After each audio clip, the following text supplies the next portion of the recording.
부처님께서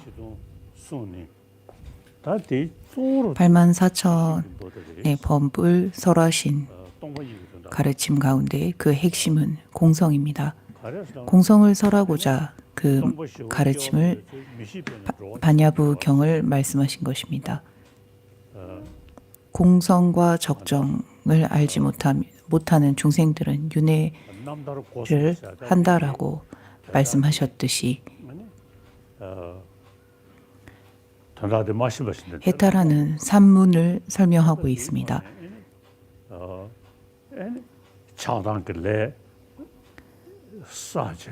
공성에 대해서 알지 못하기 때문에 집착하고 그로 인해서 끊임없이 윤회를 하게 되는 것입니다. 부처님께서 처음부터 공성을 우리에게 설하셨다면 우리는 모든 것이 없다라는 극단에 빠졌을 것입니다. 그러나 부처님께서는 중생을 성향을 알고 호국문경에서 공성과 적정 그리고 발생함이 없음의 이치를 모르면 육도를 떠돌게 되니 대자비한 부처님께서는 이러한 이치를 여러 방편과 수백 가지 논리를 통해 이해하도록 하셨다라고 하셨습니다. 따라서 부처님께서는 중생의 성향과 근기에 맞춰 일체법은 공하다라는 사성제법을 설하시고 중전법륜에서는 보다 공성에 대해서 심도 있게 반야부경들을 설하시고 최후법륜에서는 의식의 공함을 설하셨습니다.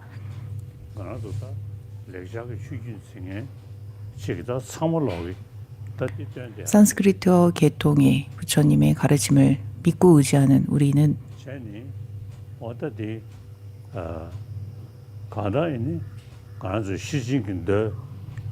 반야심경을 비롯한 반야부경을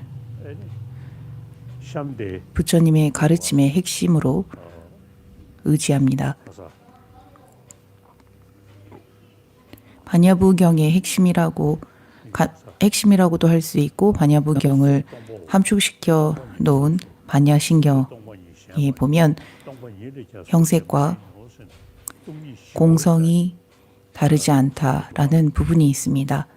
그래서 형색이 공이고 공이 바로 형색이며 형색과 공이 다르지 않고 공성과 형색이 다르지 않다라는 네 가지의 공성에 대한 가르침을 설명하고 있습니다. 형색에서부터 일체 종지까지 전부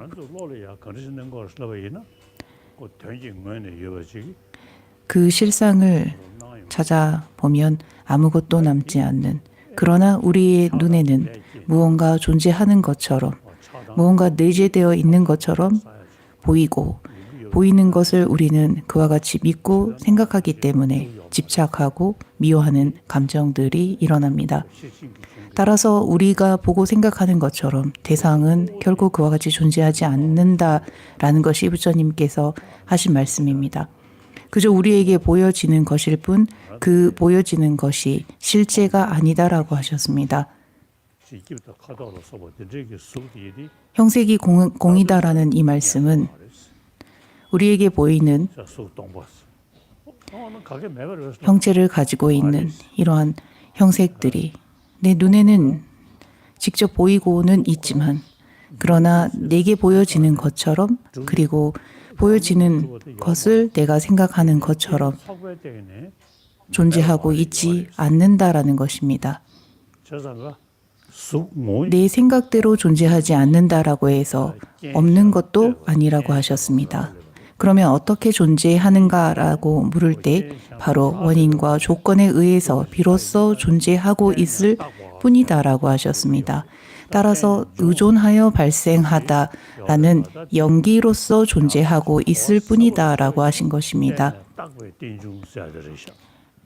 그리고 이 점을 조금 더 깊이 들어가면 의존하여 발생하였기 때문에 의존하여 발생한 것일 뿐 아무것도 실제 존재하는 고정되어서 존재하는 바는 없다라고 비로소 말할 수 있게 되는 것입니다. 대상에서부터 존재하지 않기 때문에 대상에서부터 우리의 생각처럼 존재하고 있지 않기 때문에 많은 원인과 조건에 의해서 비로소 발생하고 비로소 발생했기 때문에 많은 변화가 생길 수밖에 없는 것입니다. 따라서 부처님께서는 형색이 바로 공이며 공이 형색이고 형색과 공이 다르지 않고 공과 형색이 다르지 않다라고 말씀하셨습니다. 이 점을 알기 위해서는 모든 것이 의존하여 발생하고 있다라는 것을 알아야 하고 의존하여 발생했다라는 이 말씀은 결코 아무것도 없지 않음을 말씀하고 있는 것입니다.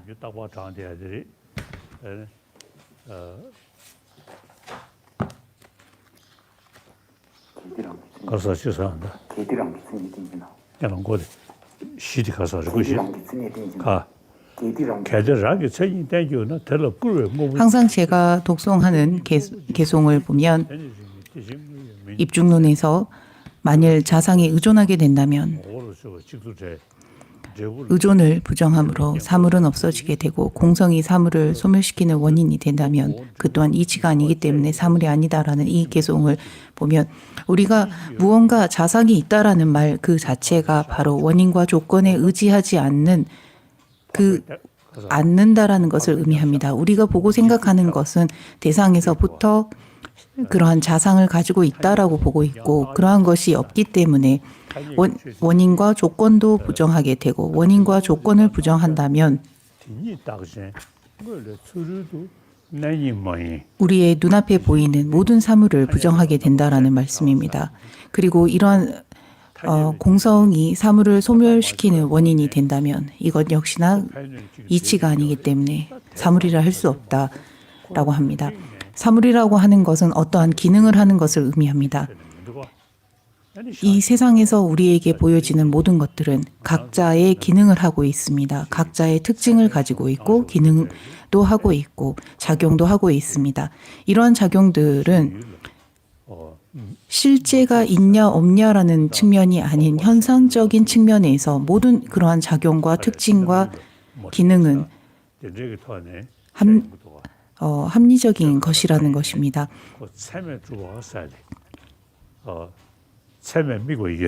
그러나 우리가 이것을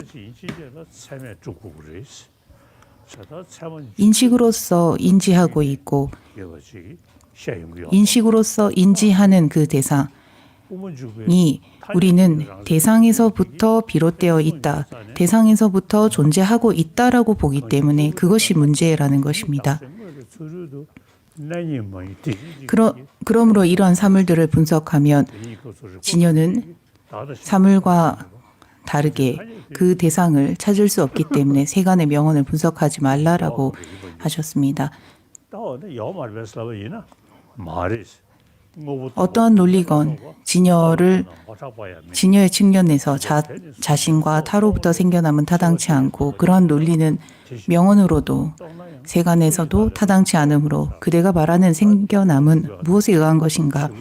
사물의 공함은 형상을 비롯한 것들이 집합에 의존한 것들로 보편화되지 않는 것도 아니니 마치 알려진 그것의 영상이 공한 것으로부터 인식이 생기는 것과 같다. 저는 아침에 일어나자마자 보리심에 대해서 삼귀를 하고 보리심에 대해서 생각한 다음 이러한 그 입중론의 개소들을 암송하면서 사유합니다. 티베트어로 보리심을 장춥셈이라고 합니다. 그리고 깨달음 성부를 장춥이라고 합니다. 장춥이라고 하는 것은 끊어야 할 바를 다 끊고 알아야 할 바를 전부 다 알았다라는 것을 의미합니다.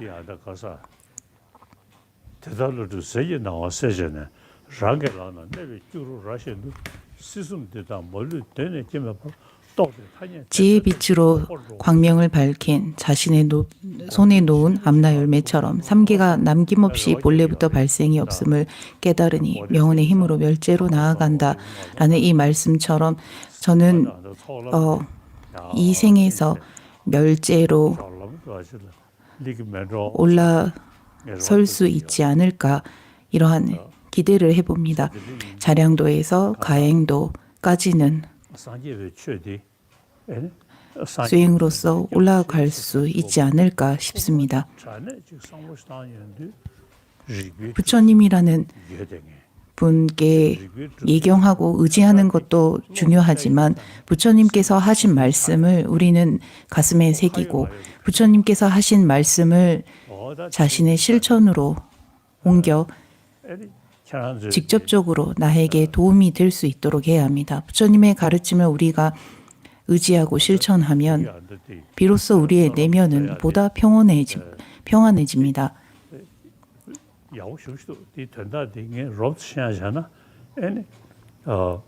중국 불자들이 항상 법문을 시작하기에 앞서 독송하는 개송 하나의 개송이 있습니다. 그 개송의 첫 구절이 삼독 번뇌를 여의게 하소서라는 구절입니다. 삼독 번뇌를 여의게 하소서라는 이 개송에서 삼독 번뇌는 우리의 내면에 왜곡된 분별 망상이 제거되었을 때 비로소 제거될 수 있습니다. 그 다음은 지혜의 빛을 밝히게 하소서, 그리고 그 다음 구절이 보살의 행에 들어가게 하소서라는 세 번째 구절이 있습니다. 보살의 행에 들어가게 하소서라는 이 개송은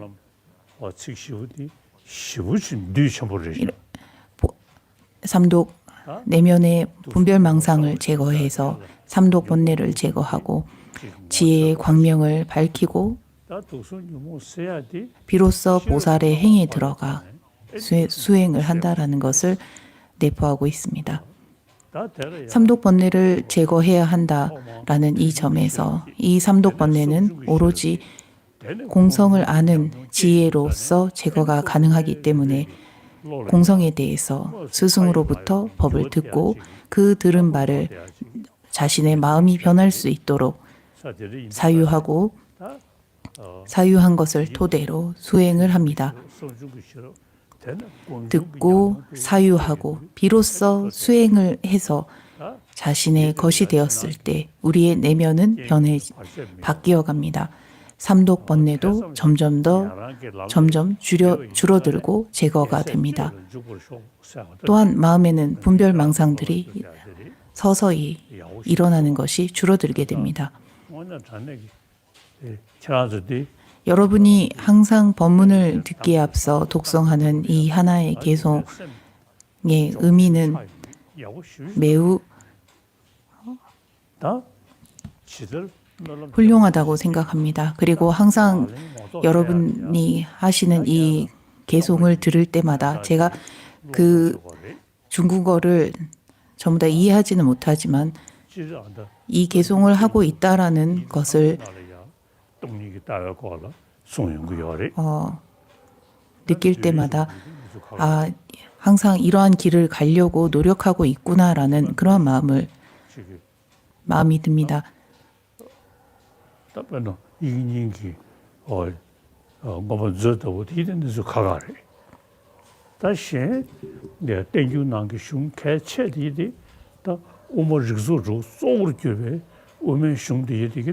세친보살께서 지으신 논서도 있지만 그 공성에 대한 가르침을 가장 상세하게 전하고 있는 논서는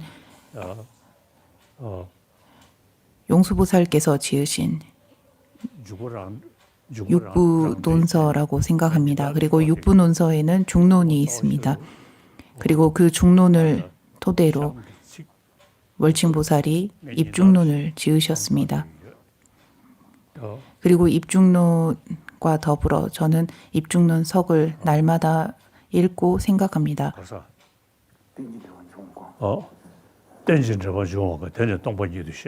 대네 따고 상호 의존하여 발생했기 때문에 비로소 공성이고 공하기 때문에 상호 의존하여 발생한 것이다.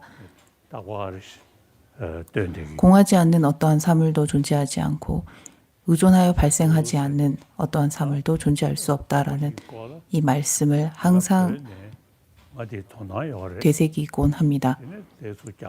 물론 티베트에서부터 저는 경전을 배우고 익히는데 관심이 많았습니다. 인도로 망명 나와서 또 용수보살의 중론을 비롯해서 그것을 해석하고 있는 송가파 대사의 중론의 석과 입중론 석도 틈나는 대로 읽고 공부를 했습니다. 그리고 이렇게 공부를 하기 때문에 저도 법의 맛을 조금이나마 맛볼 수 있었고 제가 법문을 할 때마다 사람들이 다른 계시 스님들과는 다른 그러한 특별함이 있다라고 말을 하는 사람들도 있었습니다. 제 자신을 칭찬하려고 하는 말도 아닙니다. 그것은 바로 제가 열심히 배우고 익히려고 했고 수행하려고 노력했기 때문이 아닐까 싶습니다.